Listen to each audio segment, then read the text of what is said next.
Welcome to the Crime Box Stories channel. Today I'm going to tell you the story of a forbidden love affair between housewife Emily Hunter and Christian priest Jonathan Reeves.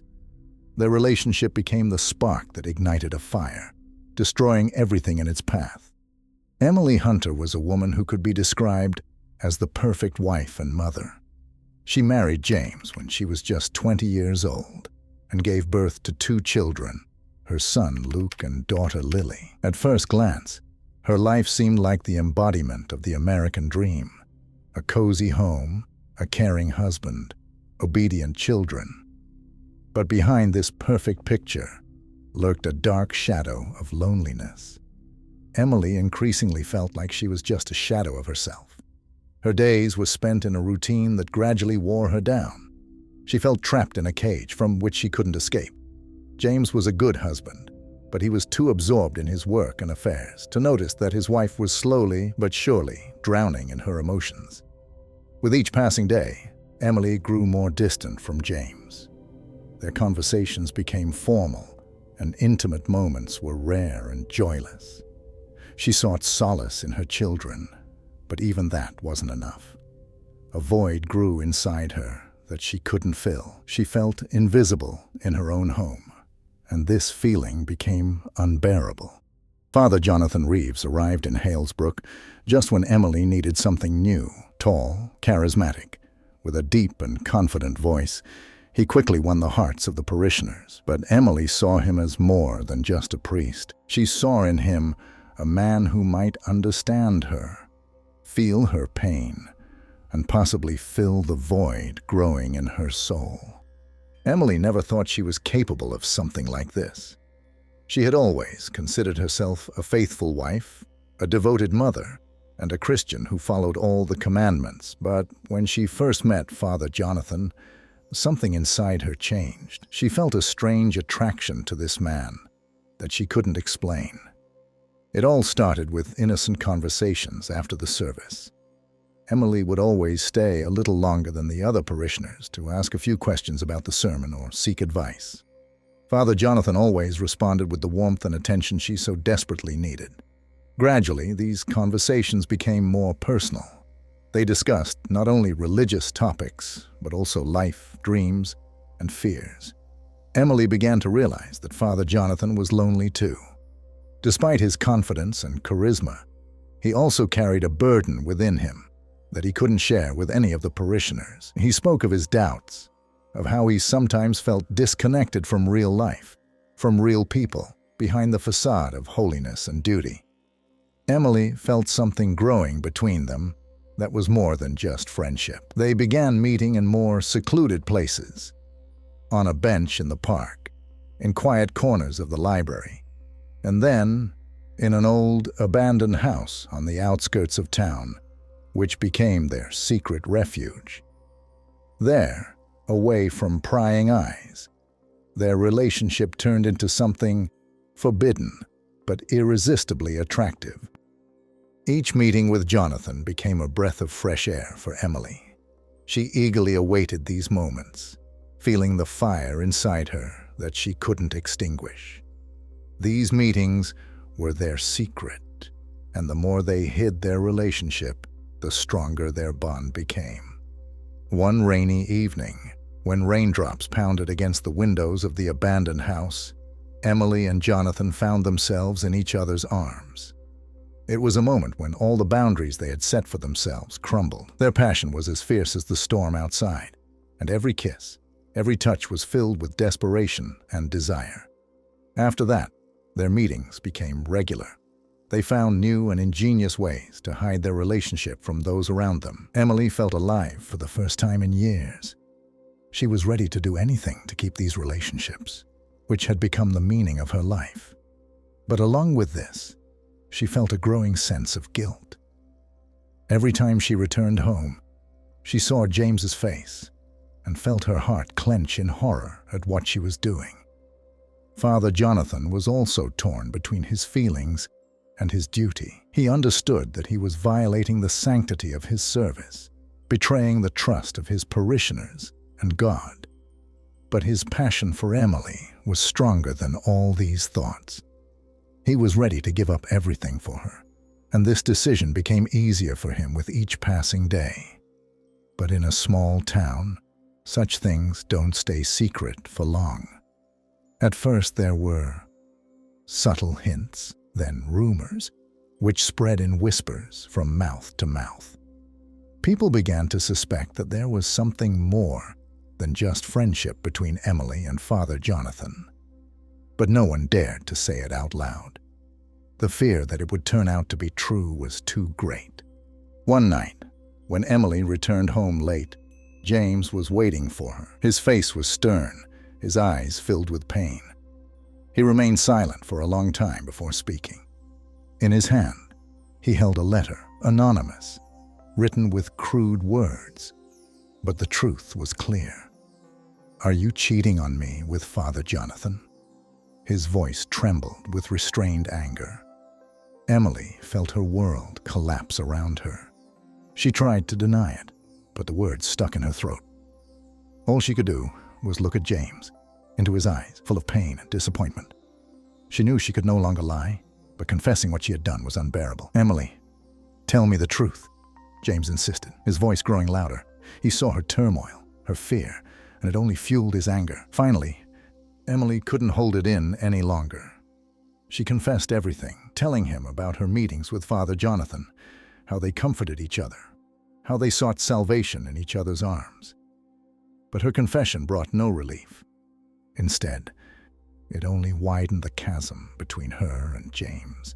James left the house, leaving Emily alone with her guilt and fear. That night, she didn't sleep, staring at the ceiling, feeling her life fall apart. She had lost not only her husband, but also the family and future they had built together. She knew she could never return to her old life. Meanwhile, a real scandal erupted in the town. People were no longer silent. The church, once a place of comfort and spiritual peace, became a place of discord and enmity. The parishioners demanded Father Jonathan be removed, accusing him of abusing his power and violating the sanctity of his service. For many, this was a betrayal that could not be forgiven. Father Jonathan understood that his position had become unbearable. For weeks, he tried to justify himself to the church elders, but each time he was met with cold stares and distrust. His words sounded empty, and his attempts to explain his actions hypocritical. The people who once admired him now saw him as an enemy who had destroyed their faith. Meanwhile, Emily was in deep despair. She could no longer leave the house. Every time she tried, she was met with looks full of judgment and contempt. She became an outcast in her own town, and even the children turned away from her. Emily had lost everything: respect, family, friends.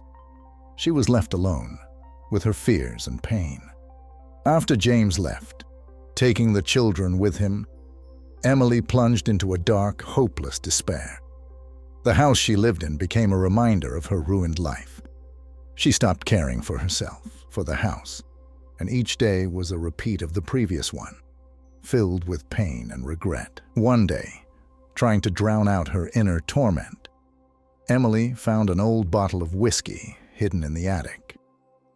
She began drinking, trying to drown her pain in alcohol, but this only worsened her condition. The inner voice wouldn't leave her alone, repeating that she had destroyed everything she had. Her life turned into an endless series of sleepless nights and meaningless days. Father Jonathan also couldn't find peace. He continued to serve in the church, but every time he faced the parishioners, he felt their judging eyes on him. His faith was shaken, and he began to doubt whether his path was the right one. Each day, it became harder for him to look at himself in the mirror, and he increasingly thought about leaving Halesbrook and starting a new life somewhere far away. But the thought of abandoning Emily in such a state was unbearable for him. He knew she was suffering, that her life was ruined, and felt obligated to help her. He began writing her letters, trying to convince her to meet with him, but she didn't respond. Jonathan knew he had to do something to fix the situation, But every time he tried to find a solution, he encountered a new obstacle.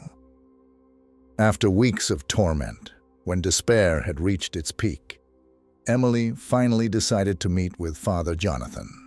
It was evening, with dark clouds hanging over the town, foreshadowing a storm. She went to the old abandoned house where they used to meet. This place had become a symbol of both hope and destruction for her. When Emily entered the house, she felt a strange mix of anxiety and peace. Jonathan was already there, his face grim and weary. They stood in front of each other like two strangers, bound only by shared pain. "I don't know what to say," Emily said, her voice trembling. She couldn't meet his eyes, fearing to see disappointment in them. "Neither do I," Jonathan replied, lowering his head. He seemed as lost as she was. They both knew they had gone too far, and were now paying for their mistakes. Emily sat down on an old sofa, feeling the world around her crumble again. "What have we done, Jonathan? We've destroyed everything. I've lost my family, and you've lost your faith. And for what?" Jonathan sat down next to her and took her hand. "I don't know, Emily. I thought I found solace in you, that our feelings were more than just a weakness. But now I'm not sure of anything." Their conversation gradually became more tense. They exchanged accusations, trying to understand who was to blame for their ruined lives. At some point, their argument escalated into raised voices. Jonathan accused Emily of ruining his career and his connection with God, while Emily, in turn, accused him of taking advantage of her weakness and loneliness. In desperation, unable to find a way out, Emily felt something inside her break. Her hands trembled as she looked at Jonathan, his face distorted by rage and pain. At that moment, she realized that their story could never have a happy ending. Suddenly, Jonathan grabbed Emily's hands, his eyes filled with rage and despair. She tried to pull away, but he was too strong. In panic, in an attempt to defend herself, Emily grabbed the nearest object, a heavy bronze statuette lying on the floor, and without thinking, struck him on the head. The room fell silent. Jonathan collapsed to the ground, his body limp. Emily felt her heart stop. She stood motionless, unable to believe what had just happened. Before her lay the man she had once loved, but now he was dead. She fell to her knees next to his body, crying and shaking with horror. Inside, everything was torn apart. She knew she had done something terrible, but nothing could turn back time. Emily understood that her life was finally destroyed. She sat next to Jonathan's body for a long time, not knowing what to do next. Her mind refused to accept reality. Finally, she stood up, still trembling, and staggered out of the house. In the morning, Emily returned home. She hadn't slept all night, and her face was pale and haggard. In her heart, she knew what she had to do. She had to confess everything. Without waiting for dawn, she went to the police and told them what had happened. Halesbrook was stunned upon hearing the news. The revelation that Emily Hunter had killed Father Jonathan Reeves spread quickly through the town. People were shocked and frightened. Some couldn't believe what had happened, while others saw it as punishment for the sins committed by both of them. Emily was arrested and placed in a cell, where she spent several days in complete solitude. Her thoughts were chaotic, and she couldn't understand how she had come to this. Every time she closed her eyes, Jonathan's face appeared before her, his eyes full of suffering and rage, his motionless body on the floor. The church in Halesbrook was closed, and the building boarded up. The place that had once been the heart of the town became a symbol of destruction and sin.